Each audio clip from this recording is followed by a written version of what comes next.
सबसे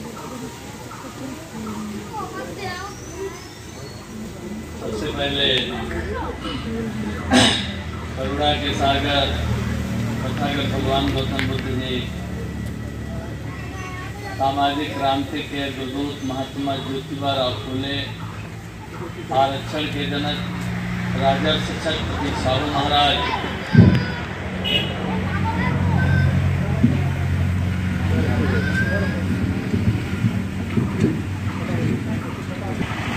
आवाज क्लियर है ना पीछे?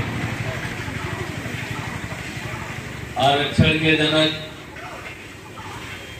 राजर्षि छत्रपति शाहू महाराज और भारतीय संविधान के निर्माता बोस परम पूज्य बाबा साहब डॉक्टर B.R. अम्बेडकर, वामसेव DSपुर और बहुजन समाज पार्टी के संस्थापक, 21वीं सदी के महानायक मानवर कांसीराम साहब सहित सभी संतों, गुरुओं, महापुरुषों के चरणों में नमन करते हुए, गुरचरण ठाकुर के चरणों में नमन करते हुए,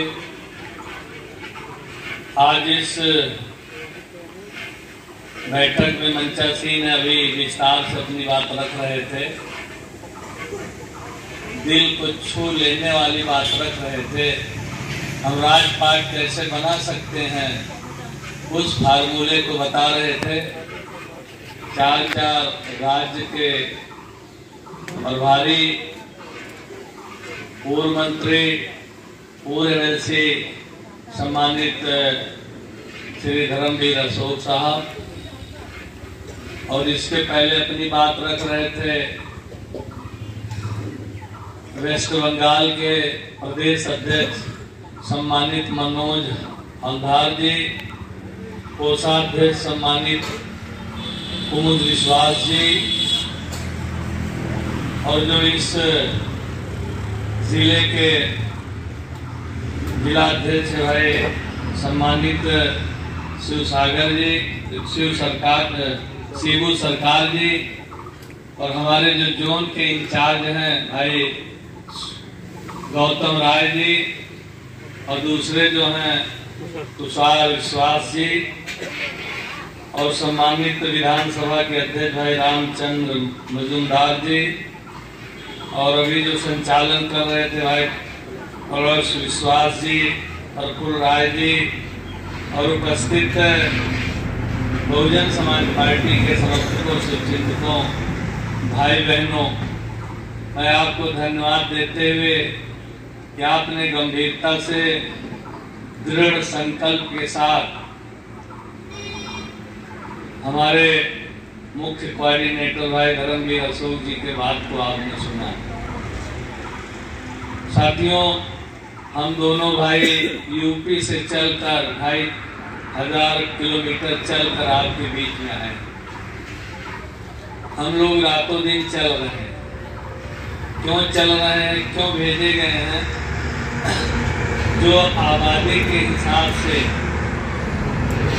सिरोल ट्राइब्स का जहां सबसे ज्यादा वोट है, 30%, 30% हम आप लोगों को तैयार करके और सत्ता की वो मास्टर चाबी तो बाबा साहब ने लिखा था, बताया है कि सत्ता की मास्टर चाबी वो चाबी है जो अंधेरे में प्रकाश ला सकता है, चौमुखी विकास ला सकता है, बहन बेटों की इज्जत सुरक्षित कर सकता है, आरक्षण कोटा पूरा हो सकता है, अमन चैन शांति भाईचारा लाया जा सकता है, कानून का राज लाया जा सकता है। ऐ मेरे दोस्तों, वो पावर, विल पावर जो बाबा B.R. अम्बेडकर ने हमें संविधान में दिया है, और उसका मूर्त रूप मानव कांसीराम साहब ने पूरे देश में घूम घूम कर आपको जगाने का काम किए, आपको उस मूवमेंट, उस मिशन, उन महापुरुषों के बारे में, अमर शहीदों के बारे में बताने का काम किया। अभी माननीय हमारे पूर्व मंत्री जी बता रहे थे कि आप इतने ताकतवर लोग हैं। बाबा साहब ने तो उन राजा महाराजाओं के रानियों के पेट का ऑपरेशन कर दिया कि अब राजा रानी के पेट से नहीं पैदा होगा, अब राजा उस इलेक्ट्रॉनिक मशीन से पैदा होगा, जिसका वोट ज्यादा होगा उसका बेटा बेटी एमएलए होंगे, सीएम होंगे, पीएम होंगे। लेकिन मेरे दोस्तों, इस देश में मनुवादियों ने, इस देश की जो ब्राह्मणवादी व्यवस्था है, उसने आडंबर, अंधविश्वास, पाखंड में हमें फंसाकर जातियों और धर्मों में बांटकर, हिंदू मुसलमान में बांटकर, धार्मिक उन्माद फैलाकर, हिंदुत्व के नाम पे, धर्म के नाम पे वो कम जन वाला जिसका वोट बहुत कम है, मुट्ठी भर, वो हमसे वोट लेकर आज तक राजा बनता चला आया और उसने अपना और अपने समाज की तो बिगड़ी बना दिया। इस 75 साल की आज़ादी में चाहे आप कांग्रेस को ले लो, सीपीएम, ममता बनर्जी या बीजेपी को ले लो, लेकिन वो जो बड़ा तबका है, जो ज्यादा वोट वाला समाज है, अगर जिसके अंदर एकता भाईचारा बन जाए, खुद आप फैसला ले लें, तो कम जन वाला, कम वोट वाला कभी भी राजा नहीं बन सकता। ये बैठे समाज के भाई बहन इस देश में राजा बन सकते हैं, पीएम सीएम बन सकते हैं, केंद्रीय मंत्री बन सकते हैं, लेकिन आपने कभी इस तरफ ध्यान नहीं दिया, आपने कभी इस तरफ ध्यान नहीं दिया। और जब जब चुनाव होता रहा 1952 से, पूर्ण गणतंत्र तो हमें 26 जनवरी 1950 को प्राप्त हुआ, आजादी हमें 15 अगस्त 1947 को प्राप्त हुआ, लेकिन बाबा B.R. अम्बेडकर ने संविधान प्रस्तुत किया 26 जनवरी 1950 को बनाकर इस देश के प्रथम राष्ट्रपति डॉक्टर राजेंद्र प्रसाद बाबू, तब से लेके आज तक चुनाव होता चला। मेरे दोस्तों, हर सरकार या हर पार्टी का अपना अपना एजेंडा होता है, चुनावी घोषणा पत्र होता है, लेकिन बहुजन समाज पार्टी में अपना चुनावी घोषणा पत्र नहीं होता। क्योंकि हम मूवमेंट मिशन को लेके चल रहे हैं, वही मूवमेंट मिशन हमारा घोषणा पत्र समझिए। जिस तरह हमने उत्तर प्रदेश में करके दिखाया, बहन मायावती जी ने करके दिखाया, उसकी थोड़ी सी झलकियां भाई साहब ने बताने का काम किया, थोड़ी सी झलकियां भाई साहब ने बताने का काम किया।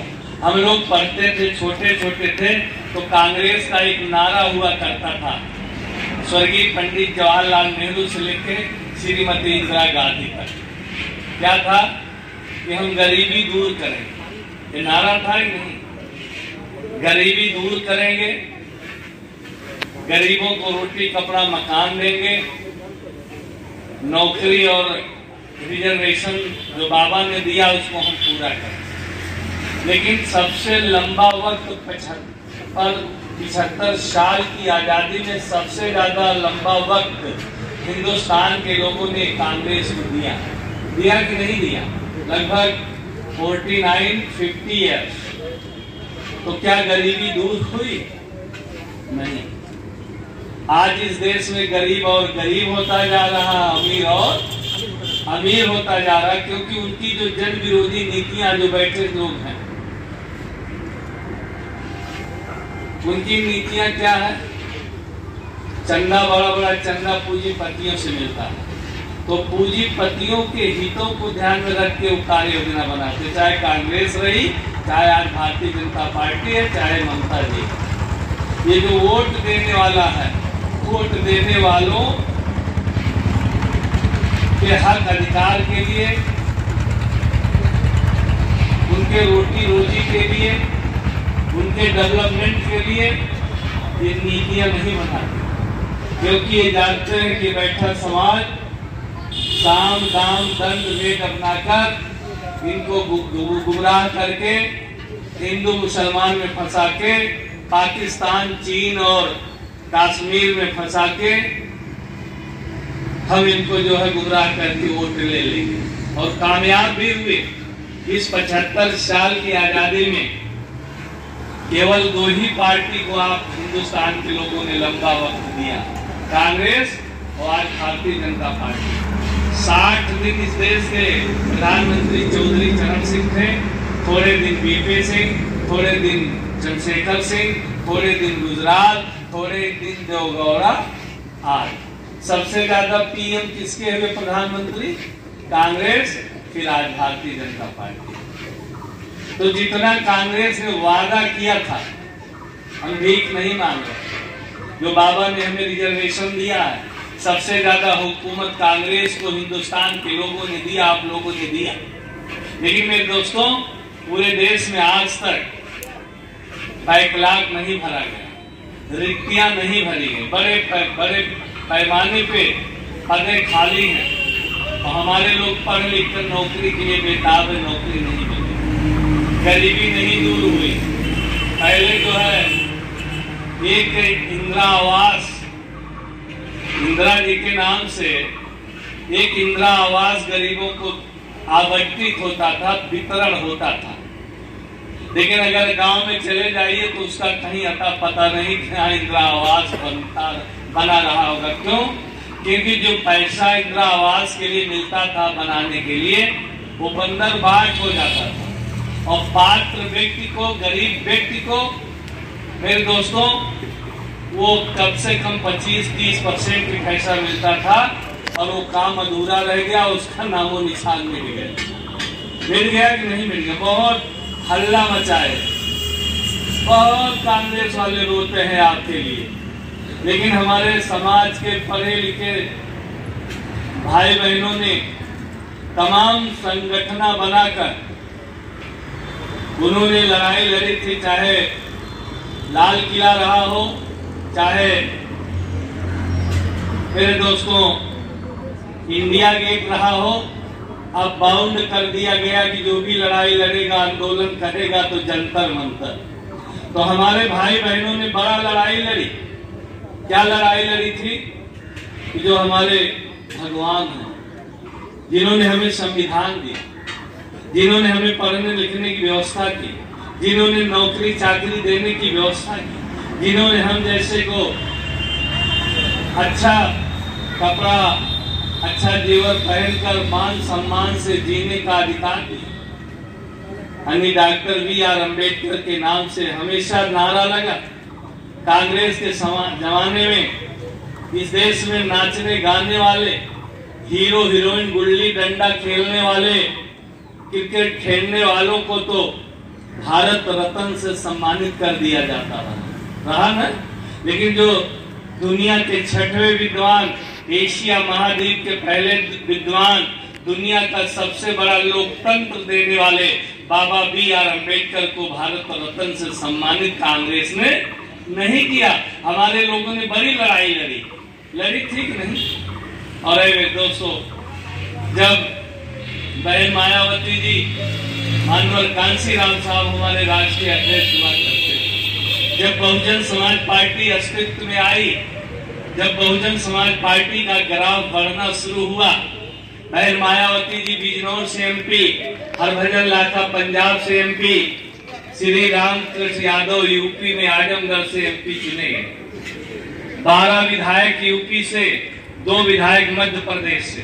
तो मानवर कांशीराम साहब, सुश्री बहन मायावती जी अपने MP, अपने MLO को लेकर और अपने संगठन को लेकर 45 दिन तक दिल्ली में धरना देने का काम किया। बहन जी और साहब का नारा था कि मंडल कमीशन लागू करो वरना कुर्सी खाली करो। कि मंडल कमीशन जो पिछड़ों के लिए बनाया गया था, जिनकी आबादी इस देश में 3743 जातियां के लोग जो बैकवर्ड में है, पिछड़ी जाति, 45 दिन तक सरकार का कोई मंत्री, केंद्रीय मंत्री साहब से मिलने नहीं आया। 45वें दिन चौधरी देवीलाल आते हैं, हरियाणा पंजाब नाम सुने होंगे, वो उप प्रधानमंत्री थे। वो मानवर कांशीराम साहब से मिलने आए और माननीय बहन जी थे। उन्होंने साहब से कहा कि हमें बड़ा कष्ट है, कि सरकार का कोई अंग आपसे मिलने नहीं आया। तो मानवर कांशीराम साहब ने कहा, आप भी तो सरकार के अंग हो, आप भी तो प्रधानमंत्री हो, तो क्या आप चाहते हो कि इस देश में मंडल कमीशन लागू हो? तो उत्तर में उन्होंने कहा जी हाँ। तो मानवर साहब ने कहा इसके लिए हमें ज्वाइंट रैली करनी होगी दिल्ली में। तो उस समय सुप्रीम कोर्ट, हाई कोर्ट ने बाउंड नहीं किया था, दिल्ली इंडिया गेट पे वो रैली बुलाई गई थी। और जब वो रैली डेट तय हो गया तो मानव कांशीराम साहब, हम जैसे जो सिपाही उनके छोटे वर्कर थे, भाई धर्मवीर अशोक जैसे उनके छोटे सिपाही थे, हम लोगों को आदेश हो गया, हम लोगों ने नील कलर जो नीला देख रहे हैं ना, और वो लिखने वाला कलम बनाकर और दीवालों पे लिखना शुरू कर दिया कि फला तारीख को इंडिया गेट नई दिल्ली पे बहुत बड़ा ज्वाइंट जनसभा होने जा रहा है।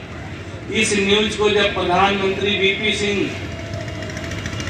ने देखा, सुना, तो उन्होंने मानवर कांशीराम साहब और बहन मायावती जी को न्योता दिया। और जब साहब और बहन जी प्रधानमंत्री वीपी सिंह से मिलने गए, प्रधानमंत्री ने कहा, बहन जी की तरफ मुखातिब होके, हमें सरकार चलाने हैं, हमें सरकार चलाने में आप अपने सांसदों की मदद दीजिए, सहयोग दीजिए, हम आपको केंद्रीय मंत्री बना देंगे। तो बहन जी ने उत्तर दिया, बहन जी ने कहा कि हम केंद्रीय मंत्री बनने नहीं आए हैं, हम बाहर से सरकार चलाने में सहयोग देंगे, लेकिन हमारी कुछ शर्त है। वो शर्त क्या था, गौर से सुनिए, बताना इन चमचों को जो भी हमारे भाई साहब ने बताया। इन कांग्रेस, बीजेपी और सीपीएम और अन्य पार्टी को बताना, इनकी पुरानी पार्टी हुआ करती थी, कभी इन्होंने लड़ाई नहीं लड़ी कि बाबा को भारत रत्न से सम्मानित किया था। तो बहन मायावती जी ने 3 शर्त रखी थी। पहला शर्त बहन जी ने रखा कि भारतीय संविधान के निर्माता वो परम पूज्य बाबा साहब, जिन्होंने दुनिया का सबसे बड़ा लोकतंत्र दिया, संविधान दिया, तो बाबा साहब को भारत रत्न से सम्मानित किया। और दूसरा बहन जी ने कहा कि इस देश में पिछड़ों की आबादी 52% है, तो मंडल कमीशन लागू किया जाए, उनको रिजर्वेशन दिए जाना चाहिए। और तीसरा उन्होंने कहा था, जो हिंदुत्व के नाम पे धार्मिक उन्माद फैलाकर, जो हमें हिंदू मुसलमान के चक्कर में बांटकर कब्जन वाला आज वोट के बदौलत सबसे बड़ी कुर्सी पर आसीन हुआ करते हैं, उस समय ही श्री एल.के. अडवाणी जी भारतीय जनता पार्टी के रथ लेके चले थे। तो बहन जी ने कहा वो रथ यूपी पे घुसने न पावे, नहीं तो यूपी में बहुत बड़ा खून खराबा होगा। तीनों शर्तें मान ली गई और मानवर कांशीराम साहब फिर कहे कि ये तब घोषणा आप करेंगे जब हमारी ज्वाइंट रैली हो जाएगी दिल्ली इंडिया गेट। और ज्वाइंट रैली हुई और साहब को जब बोलने का मौका मिला, साहब चीफ गेस्ट थे, वो प्रधानमंत्री चौधरी देवीलाल के बोलने के बाद जब मानवर साहब को बोलने का मौका मिला, तो मानवर साहब तो हमें आपको बढ़ाने का काम किया ही, साथ ही साथ ओबीसी बैकवर्ड को भी साहब बढ़ाने का काम करते चले आए थे। बाबा साहब ने तो संविधान में दिया, लेकिन उसकी लड़ाई आपके साथ, ये जो हमारा शेड्यूल ट्राइब्स है, इसके साथ साथ ओबीसी पिछड़ों के लिए भी मानवर कांशीराम साहब ने लड़ाई लड़ी। तो जब साहब को स्पीच देने का मौका मिला तो मानवर साहब ने कहा, भारत रत्न से तो बाबा को सम्मानित करने की बात तय हो गई थी, और दूसरी बात उन्होंने कहा, उस उमड़े जन सैलाब से, उस उमड़े आवाम से क्या आप चाहते हो कि इस देश में मंडल कमीशन लागू हो? तो मेरे दोस्तों, तालियों की गड़गड़ाहट से साहब का जो है सम्मानित किया गया। फिर दूसरी बात साहब ने क्या कही, बहुत बड़ी बात कही, साहब ने कहा अगर इस देश में आप चाहते हो मंडल कमीशन लागू हो, इस देश का प्रधानमंत्री चौधरी देवीलाल को बनाना है। आए मेरे दोस्तों, गड़गड़ाहट की तालियां। फिर जो है कैबिनेट बुलाकर, केंद्रीय कैबिनेट बुलाकर प्रधानमंत्री श्री वीपी सिंह ने 1989 में साहब को भारत रत्न से सम्मानित करने का आदेश जारी कर दिया और बैकवर्डों की आबादी 52% है, 27% आरक्षण देने की घोषणा की। तो मैं कांग्रेस के बारे में बताना चाहता हूं, हमारे समाज के लोग बहुत लंबा चौड़ा आंदोलन और धरना प्रदर्शन करते थे, लेकिन कांग्रेस के कान में जून नहीं रही कि बाबा को भारत रत्न से सम्मानित कर दिया जाए। हम भीख नहीं मांग रहे, जो संविधान में व्यवस्था है, जो रिजर्वेशन है, कांग्रेस के जमाने से आज तक रिजर्वेशन कोटा भरा नहीं गया, बैकलॉग भरा नहीं गया। तो कांग्रेस की बारे में मैं तो बताने के साथ साथ अब आते हैं जो सीपीएम की भी सरकार यहाँ कब तक थी, 36 साल। क्यों है 36 साल थी। तो सीपीएम में मार्क्सवादी कम्युनिस्ट पार्टी और कम्युनिस्ट पार्टी का नारा क्या हुआ करता था? उनका नारा था कि जब तक भूखा इंसान रहेगा धरती पे तूफान रहेगा और धन धरती बट के रहेगी।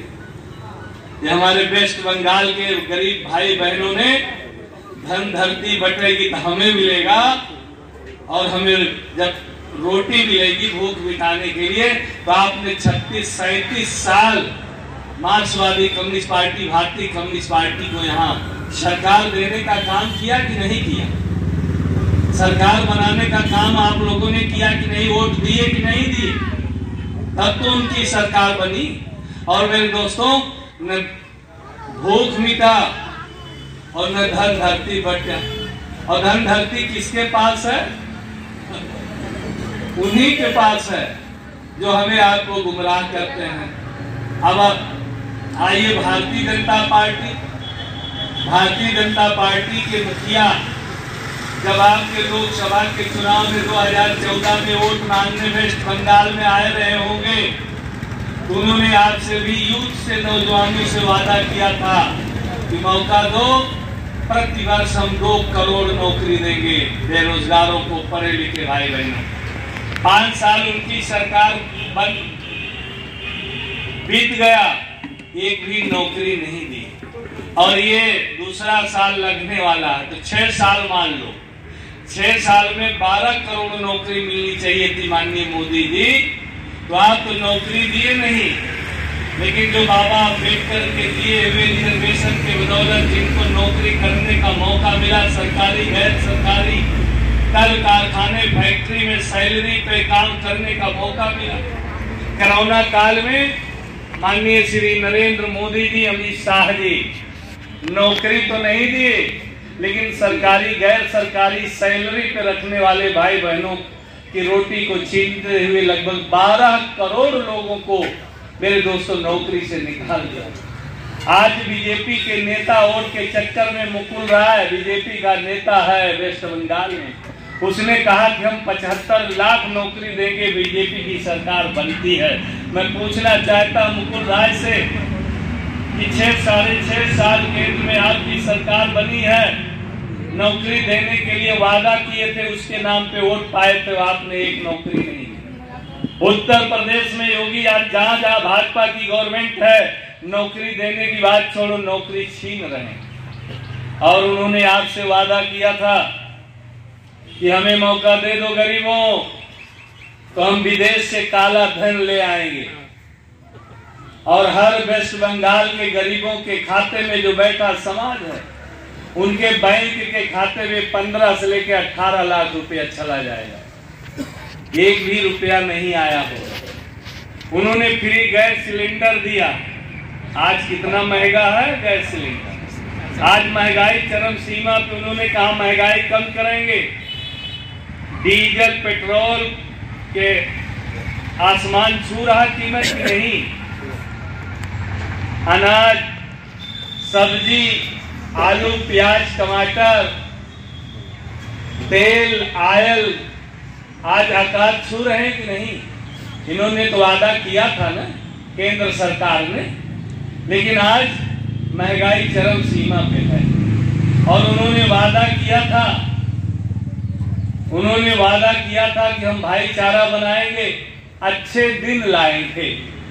तो अच्छे दिन तो बीजेपी के आ गए, ममता बनर्जी के आ गए, लेकिन वोट देने वालों का अच्छा दिन सबसे खराब दिन आ गया है। मेरे दोस्तों, जो ज्वलंत समस्याएं देश की हैं, उन ज्वलंत समस्याओं पर कभी टीवी, मीडिया, अखबार में चर्चा नहीं सुन रहे हैं। कभी जो है पार्लियामेंट में बहस नहीं हो रहा है कि गरीबी कैसे दूर होगी, गरीबों को रोटी, कपड़ा, मकान कैसे दिया जाएगा, बेरोजगारों को कैसे नौकरी दी जाएगी, हर हाथ को कैसे काम दिया जाएगा, और भारत की सीमाएं कैसे सुरक्षित रहेंगी, हमारी बहन बेटियों की इज्जत कैसे सुरक्षित रहेगी, इस पे चर्चा, ज्वलंत समस्याओं पे चर्चा नहीं होता है। चर्चा किस पे हो रहा है? हमें गुमराह किया जाता है, हमें भावनात्मक भड़काकर हमारा दिमाग डाइवर्ट कर दिया जाता है।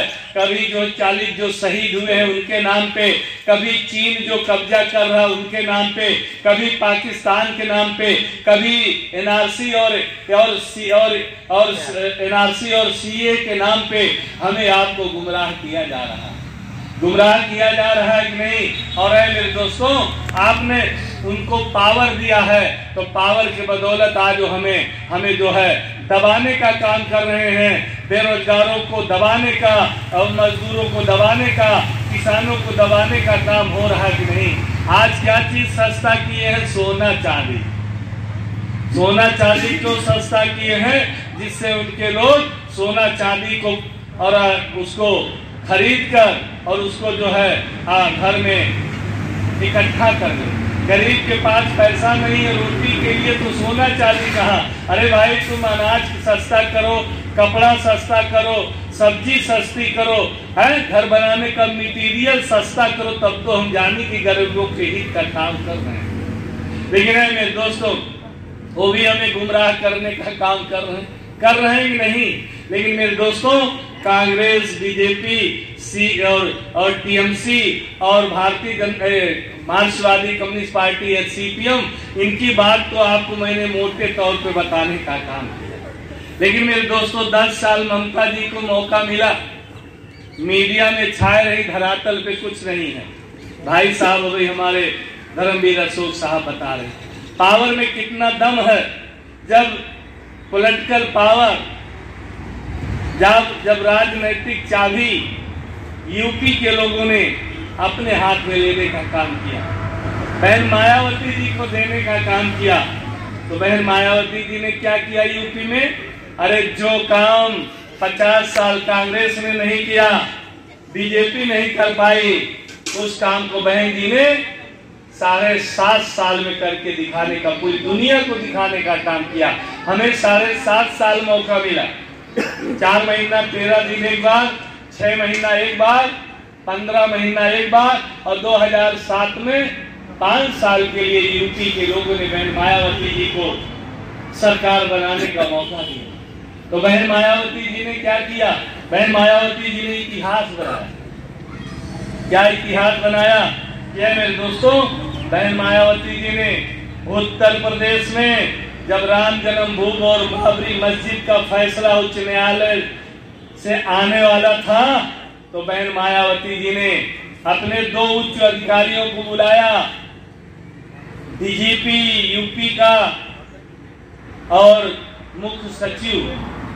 बहन जी ने कहा, राम जन्मभूमि बाबरी मस्जिद पर फैसला आने वाला है, क्या तैयारी है? तो दोनों अधिकारियों ने तैयारी बताया, कितने फोर्स, इतनी गाड़ियां, इतने तमाम चीज उन्होंने बताया। तो बहन मायावती जी ने कहा कि बम्बू कितना मंगवाया, लाठियां, यहाँ डंडा कहते हैं, लाठियां। तो बहन जी ने कहा इतनी लाठियां, डंडा मंगवा लो, अगर दंगाई सड़क पे आता है तो उसको तब तक पीटते रहना जब तक उसकी बोलती बंद ना हो जाए। तो है मेरे समाज के पढ़े लिखे विद्वान साथियों, 30 सितंबर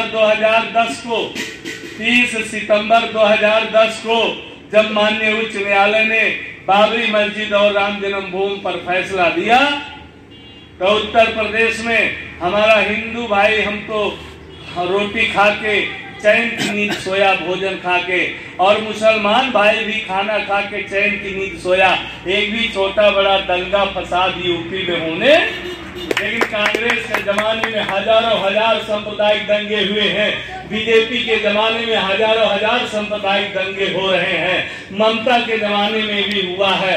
इसलिए मेरे दोस्तों मैं कहना चाहता हूं, और बहन मायावती जी ने जब हम लोगों ने पावर दिया, पॉलिटिकल पावर, राजनीतिक पावर, तो बहन मायावती जी ने अपने संतों गुरुओं महापुरुषों के नाम को रोशन करने का काम किया, जिन्होंने देश के लिए लड़ाई लड़ी, समाज के लिए लड़ाई लड़ी।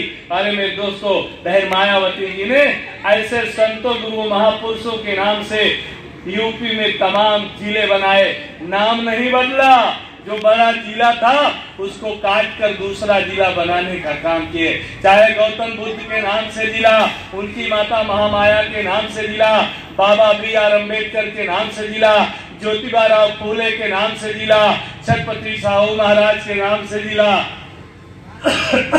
संतों के संत गुरु रविदास जी के नाम से जिला, कबीर साहब के नाम से जिला, मानवर कांसीराम साहब के नाम से जिला, आदि तमाम अपने संतों गुरुओं महापुरुषों के नाम से जिला बनाने का काम किया। ये कैसे संभव हुआ? जब हमने राजनीतिक पावर दिया। क्या Mamata Banerjee ji as the CM West Bengal 10 साल थे, कोई जिला बाबा के नाम से बना देती, कोई जिला गुरुचंद ठाकुर के नाम से बना देती, तब तो मैं जानता। अरे मेरे दोस्तों, केवल वोट के लिए आपसे प्यार करती हैं और आपके मान सम्मान स्वाभिमान हक अधिकार के लिए नहीं, हमसे नफरत पैदा करते हैं हमारे अंदर। अरे मेरे दोस्तों, आपस में लड़ाने का काम करते हैं, जातियों में जहर घोलने का काम करते हैं, धर्मों को लड़ाने का काम करते हैं, वही एक बड़ा हथियार है। और मेरे दोस्तों और बहन मायावती जी ने क्या किया? हमारे जब बाबा BR अम्बेडकर को, आए मेरे दोस्तों, छत्रपति शाहू महाराज ने विदेश पढ़ने के लिए गुजरात के सयाजी गायकवाड़ महाराज से छात्रवृत्ति के लिए सिफारिश किया था। 25 पैसे जो है 25 रुपए छात्रवृत्ति पे बाबा अम्बेडकर को कोलंबिया यूनिवर्सिटी में उच्च शिक्षा प्राप्त करने का मौका मिला। तो बहन मायावती जी ने जो एक बहुत बड़ा विश्वविद्यालय भगवान गौतम बुद्ध के नाम से नोएडा को जिला बनाया है। तो बहन मायावती जी 19 या 21 बच्चे हर साल विदेश जो है पढ़ने जाए, उनके लिए बहन जी ने व्यवस्था करने का काम किया था। हमारे बेटा बेटी के साथ साथ OBC मुसलमान का बेटा भी IAS IPS हो, तो बहन मायावती जी ने छत्रपति शाहू महाराज के नाम से लखनऊ में भागीदारी भवन बनाने का काम किया। और बहन मायावती जी ने इतने बड़े बड़े पार्क बनवाए हैं बाबा के नाम पे, मानवर कांसीराम साहब के नाम पे, संतों गुरु महापुरुषों के नाम पे। आज पूरी दुनिया के लोग आते हैं, घूमते हैं और उसमें कैमरे में कैद करके ले जाते हैं। तो अगर किसी ने इतिहास बनाया कम समय में, तो शेरनी बहना सुश्री बहन मायावती जी ने बनाया। और बहन मायावती जी ने क्या किया? यह मेरे दोस्तों, जो यूपी में बैकलॉग खाली था, जो रिक्तियां खाली थी, जो बैकलॉग नहीं भरा गया था, तो बहन मायावती जी ने आए मेरे दोस्तों प्रत्येक जिलों के जिलाधिकारी DM से, प्रमुख सचिवों से, डायरेक्टरों से विभागवार रिक्तियां कलेक्ट करके, और बहन मायावती जी ने जो कलम का पावर हम यूपी के लोगों ने दिया था, उसी कलम के पावर से शेड्यूल प्राइस के पढ़े लिखे भाई बहनों को लगभग 23.5 लाख सरकारी नौकरी देकर रोटी देने का काम किया। पिछड़ा मुस्लिम अगड़ा मिला के बहन मायावती जी ने लगभग 35 लाख नौकरी देने का काम उत्तर प्रदेश में किया। और बहन मायावती जी ने क्या किया? क्या यहाँ ममता जी 10 साल है नहीं दे सकती हैं? तमाम रिक्तियां खाली पड़ी होगी आपके वेस्ट बंगाल में। और बहन मायावती जी ने क्या किया? हमारे बैठे समाज के लोगों की आर्थिक स्थिति मजबूत हो, तो बहन मायावती जी ने लगभग 60 लाख हेक्टेयर जमीन उन गरीबों को, अरे मेरे दोस्तों, जिनके पास कृषि खेती करने के लिए जमीन नहीं थी, 1-1, 1.5 एकड़ के निःशुल्क गांव में तहसीलदार SDM जाकर पट्टा देने का काम किया, खेती करने के लिए जमीन देने का काम किया। क्या ममता बनर्जी ने दिया, क्या महाराष्ट्र में दिया, क्या मेरे दोस्तों जहां जहां इनकी सरकारें हैं बिहार में दिया? नहीं मेरे दोस्तों। और बहन मायावती जी ने क्या किया? शेर और बकरी के घाट पर पानी पिलाने का काम किया, बड़े बड़े माफिया डान बलात्कारियों को जेल में ठूसने का काम किया। और मेरे दोस्तों आज पूरे देश में हाहाकार मचा है, पूरे देश में आग लगा है। पूछना इनका जो नारा है बेटी पढ़ाओ बेटी बचाओ, जब हमारी बेटी बचेगी ही नहीं तो पढ़ेगी क्या? केवल इनका नारा है, ढकोसला है, धरातल पे कुछ नहीं है। और मेरे दोस्तों मैं आपको बताना चाहता हूँ कि मेरे दोस्तों इनके चंगुल से आपको छुटकारा पाना होगा। आज मेरे दोस्तों रामचंद्र जी का घर बन रहा है। मैं आपको बताना चाहता हूँ इनकी साजिश क्या है, आपको बताना चाहता हूँ। हमें जो है उधर से घुमा दिया कि आप लोग राजनीति के चक्कर में न पढ़ो, आप लोग पढ़ने लिखने के चक्कर में न पढ़ो। ये मनुवादी धर्म के ठेकेदारों ने हमसे आपसे कह दिया जो इस देश में 33,000 करोड़ देवी देवता है, 33,000 करोड़ देवी देवता है, आप उनकी तरफ आपको डाइवर्ट कर दिया गया। पूजा करो पाठ करो तो आपकी उन्नति होगी, लेकिन आज इस 4,000 साल से और इस आजाद भारत के 75वां साल बाद भी हमें कुछ नहीं मिला। कि मिला? अगर हम रिक्शा न चलाएं और मेहनत न करें, मजदूरी न करें तो बच्चों को हम रोटी न दे पाएंगे, बच्चों को फीस और कपड़ा नहीं दे पाएंगे। लेकिन मेरे दोस्तों हमें गुमराह कर दिया गया। मानिए मेरे दोस्तों उच्च न्यायालय ने मर्यादा पुरुषोत्तम राम के घर को बनने के लिए फैसला दिया। देखिए मोटी गंभीर बात मैं बता रहा हूँ, बीजेपी के लोगों से पूछोगे तो जवाब नहीं मिलेगा, आरएसएस के लोगों से पूछोगे तो जवाब नहीं मिलेगा। जब उच्च न्यायालय ने फैसला दे दिया कि राम का घर बनेगा अयोध्या में उत्तर प्रदेश में, और जब भूमि पूजन के लिए यहाँ बुजुर्ग भी बैठे हैं, नौजवान भी देखते हैं इंटरनेट से और तमाम से कि जितना आज मंदिर और मकबरा मस्जिद या गुरुद्वारा बनता है, या कोई राजा रजवाड़ा बनवाता था या कोई साधु महात्मा फकीर बनवाता था कि नहीं? सरकार पीएम सीएम कोई मंदिर कोई घर नहीं बनवाते थे। लेकिन वोट की राजनीति में माननीय नरेंद्र मोदी जी राम जी का घर बनाने के लिए जब भूमि पूजन करने आए थे अयोध्या में, आप लोग टीवी मीडिया में देखे रहे होंगे, 200 निमंत्रण बटे थे, 200 निमंत्रण बांटे गए थे। लेकिन उन 200 निमंत्रणों में जो रामचंद्र जी की लड़ाई लड़ रहे थे मंदिर बनने के लिए, उन बैकवर्डों को भी नहीं बुलाया गया। जो सीएम हुआ करते थे, उत्तर प्रदेश का मुख्यमंत्री हुआ करता था कल्याण सिंह, उनको भी न्योता नहीं मिला, भाजपा के मुख्यमंत्री थे। उमा भारती मुख्यमंत्री थी, उनको भी न्योता नहीं मिला। और मेरे दोस्तों विनय कटियार, ये लोग ओबीसी बैकवर्ड हैं, वो राज्यसभा में सांसद, पार्लियामेंट में सांसद, उसने भी लड़ाई लड़ी, उनको भी न्योता भूमि पूजन में प्रधानमंत्री ने नहीं दिया। और चलो हम लोग छोटे शेड्यूल कास्ट थे, जो इस देश का सबसे बड़ा शेड्यूल कास्ट है, जो 1 अरब 30 करोड़ आबादी वाले भारत का प्रथम नागरिक है, प्रथम व्यक्ति है, वो कौन है? इस देश का राष्ट्रपति जो हमारे समाज का है। अगर मोदी जी उस राष्ट्रपति माननीय रामनाथ कोविंद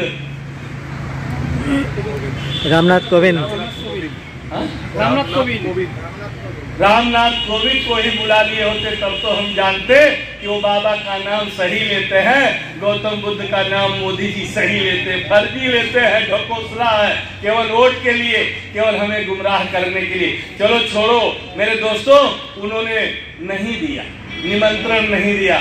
चलो जिसको आप मानते हो, मैं आप से सवाल कर रहा हूँ, जो 4,000 साल से हम जिनकी पूजा करते आ रहे हैं, हमें केवल अपमानित किया। वेद देखिए मनुस्मृति में लिखा है, वेद गीता पुराण अगर आप पढ़ लो तो आपकी जीभ जबान को काट दिया जाए, अगर सुन लो तो शीशा पिघला दिया जाए, उसी की आप पूजा करते हो। चलो मैं मानता हूँ राम का वनवास हुआ कै साल? 14 साल हुआ है। लेकिन पहला पड़ाव कहाँ पड़ा? वो मल्लाह निषाद नाविक को जानते हैं ना, उसने नाव से राम को पार किया, राम सीता और लक्ष्मण को, और राम जी 14 साल जंगल में रहे। अरे मेरे दोस्तों मैं उन मनुवादियों से कहता हूँ, राम जी ने सेवरा का जूठा बैर खाया था। सेवरा जानते हैं? सेवरी जूठा बैर खाए थे, हमारे समाज की थी। हम नहीं कह रहे कि आप जूठा खाना हमारा खाओ, लेकिन मान सम्मान से जीने तो दो। संभोग ऋषि का वध हुआ, क्यों हुआ? अरे वो बाबा की तरह वो भी बहुत चमक रहे थे, विद्वान थे, लेकिन ये मनुवादियों को अच्छा नहीं लगा। मनुवादियों ने मर्यादा राम का प्रयोग करके उनका वध करा दिया। कराया कि नहीं? और 14 साल उनके साथ जंगल में कौन थे? बैठा समाज, शूद्र समाज। यही लोग राम के साथ में थे, लक्ष्मण सीता जी के साथ में थे। और जब सीता जी चुराई गई तो लड़ाई किसने की? राम के साथ, लक्ष्मण के साथ। ये बैठा समाज, एक गोलवीर संसार, ये शूद्र समाज। और लड़ाई करके कत्लेआम करके सीता जी बाइज्जत लंका से विजय हासिल करके लाई। है मोदी, अमित शाह, योगी आदित्यनाथ जी, अगर ये उनका साथ 14 साल दिए तो जो आज मर्यादा पुरुषोत्तम राम का घर बन रहा है, अरे कुछ नहीं, हमें केवल झाड़ू बनाने के लिए ही रख दो। बैकवर्ड या शेड्यूल को तब तो मैं जानू नहीं रखेंगे, क्योंकि वहां माल आएगा।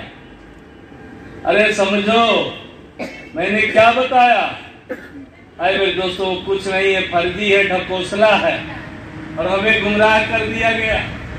आज भी हमें गुमराह किया जा रहा है। और आप देख रहे हैं, चाहे ममता हो, चाहे अमित शाह हो, जब से चुनावी रंग चल रहा तब से खून खराबा वेस्ट बंगाल में बढ़ रहा है। बढ़ रहा है कि नहीं? ये नहीं कि उनके आने से आपको फायदा होगा, उनके जाने से आपको नहीं। वो दोनों एक सिक्के के दो पहलू हैं। हमारे लिए दोनों खतरनाक हैं।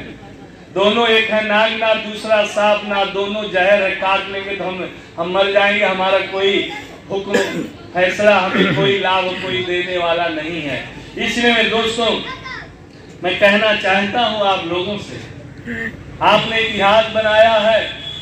ये ऐसे ईमानदार, मेहनत कश लोग और देश के भक्त लोग बैठे हैं। अरे मेरे दोस्तों, लेकिन आपको सम्मान नहीं मिला। अरे दुनिया का हर कठिन से कठिन काम करने वाले को भारतवर्ष में सम्मान नहीं मिला। भारत के समकक्ष इजराइल आजाद हुआ था। मेरे पढ़े लिखे विद्वान साथी, इजराइल में इंसानियत है, मानवता है, भाईचारा है। छोटा कंट्री है इजराइल, आज वो पूरी दुनिया में हस्ती रखता है कि नहीं? और भारत कहाँ खड़ा है? कटोरा लेकर हमारा पीएम भीख मांगता है विदेश जाकर। आज भारत कहाँ खड़ा है? लाखों लाख रुपया हर बच्चे के ऊपर कर्ज है विदेशी। आज भारत कहाँ खड़ा है? आर्थिक, है मेरे दोस्तों, आर्थिक स्थिति भारत की कहाँ है? आज भारत कहाँ खड़ा है? गरीबों की और बेरोजगारों की फौज खड़ी है। आज भारत कहाँ खड़ा है? हमारी बहन बेटियों की इज्जत सुरक्षित नहीं है। आज भारत कहाँ खड़ा है?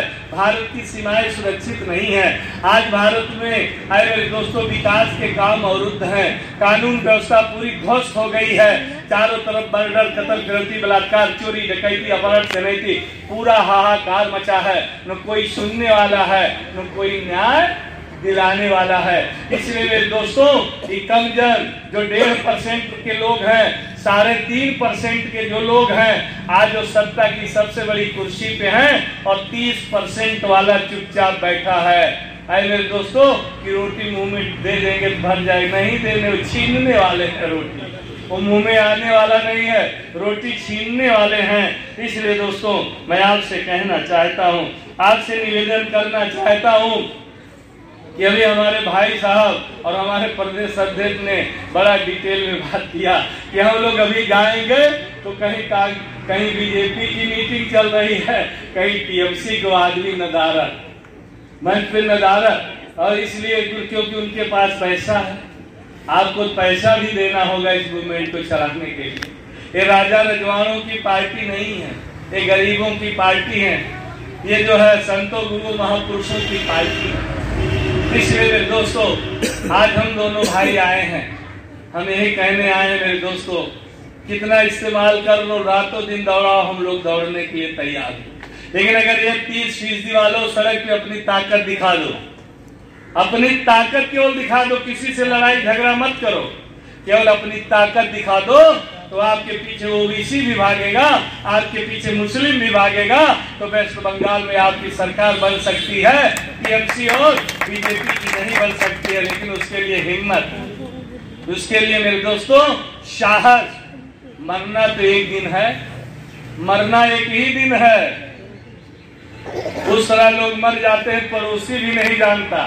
अगर सोशल काम करते हुए, इस मूवमेंट, इस मिशन के साथ काम करते हुए अगर आप मरेंगे मेरे दोस्तों, आपका नाम रोशन होगा। जब भी यहाँ सरकार बनेगी तो जरूर आपके नाम को रोशन करेगी। इसलिए मेरे दोस्तों, और यूपी में बहन जी ने क्या किया था, आपने भाई साहब ने बताया, आवाज दिया, बाबा के नाम पे बड़े बड़े गांव को अम्बेडकर गांव बनाया। बहुत काम बहन मायावती जी ने किया।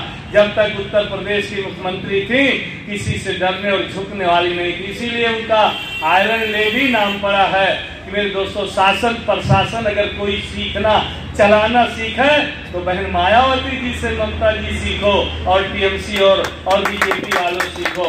जो मैंने दोस्तों भ्रष्टाचार महंगाई के लिए उनके यहाँ जगह नहीं है। भ्रष्टाचारियों को भी बहन जी ने जेल में डाला, और बहन जी के समय में अपराधी और मेरे दोस्तों गुंडे जेल में थे। इसलिए मैं इन पाखंड, इस अंधविश्वास से आपको दूर रहना है। इससे कुछ मिलने वाला नहीं है। नहीं तो सुन लो, वो दिन आने वाला है। अरे बड़े संघर्ष हमारे संतों गुरु महापुरुषों ने किया था। ये मनुवादी मनुस्मृति लाना चाहते हैं। और मेरे दोस्तों, इस देश में चुनाव न हो तो मोदी ये भी कर सकता अगर 2024 में आ गया।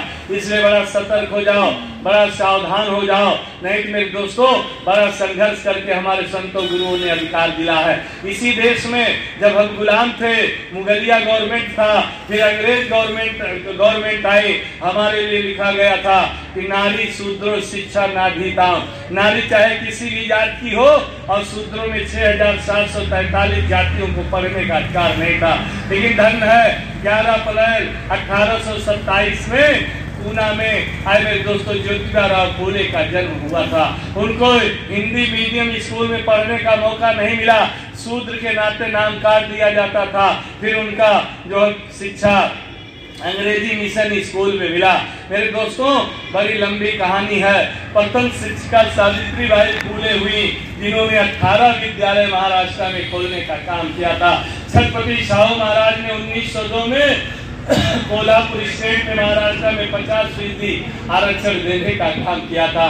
मेरे दोस्तों, ये वही फिर लाना चाहते हैं कि शूद्र गंवार ढोल पसनारी ये सब अताहर के अधिकारी। सुपच की रात कोल कलवारा, जे वर्णाधन तेल कुमारा। अरे होशियार हो जाओ, सावधान हो जाओ। संविधान बदलने की साजिश चल रही है, रिजर्वेशन समाप्त करने की साजिश चल रही है। बड़े बड़े विभागों को प्राइवेट सेक्टरों में दे रहे हैं। हमारा बेटा बेटी पढ़ लिख कर और आरक्षण के बाद भी नौकरी पाने वाला नहीं है। और मेरे दोस्तों, ये मोदी जी अरे जितने प्रधानमंत्री हुए, जिस स्थान से तिरंगा झंडा 15 अगस्त को लहराते हैं, 26 जनवरी को लहराते हैं, हमारा प्रधानमंत्री उस लाल किला को भी 30 साल के लिए बेचने का काम किया है। बीएसएनएल बिक गया, हवाई अड्डे बिक गए, और मेरे दोस्तों रेलवे विभाग और बड़े बड़े विभागों को प्राइवेट सेक्टर में दे रहे हैं। बड़ी साजिश चल रही है। केवल चंद मुट्ठी भर लोग और मुट्ठी भर पूंजीपतियों को इस देश को बागडोर उनके हाथ में देना चाहते हैं। एक ईस्ट इंडिया कंपनी आई थी, भारत को गुलाम बना के चली गई। आज मेरे दोस्तों, भारत की क्या स्थिति है। इसलिए सावधान हो जाओ, सतर्क हो जाओ। बहुत बड़ी साजिश चल रही है इस देश को गुलाम बनाने के लिए।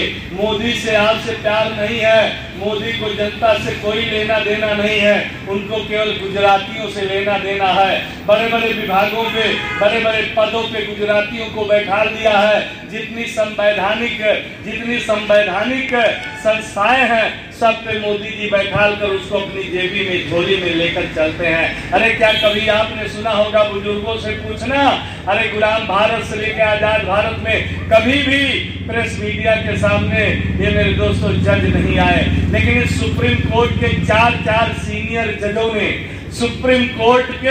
दिल्ली सुप्रीम कोर्ट के चार सीनियर जजों ने कहा प्रेस मीडिया के माध्यम से कि लोकतंत्र खतरे में है।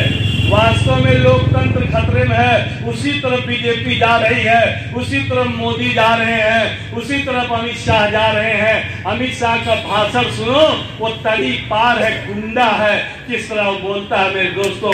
इसलिए आपको सावधान होना होगा। मैं और लंबी बातें ना कहते हुए, फिर मौका मिलेगा, फिर और विस्तार से बात करेंगे। लेकिन मेरे दोस्तों, आने वाला चुनाव 2 महीना है।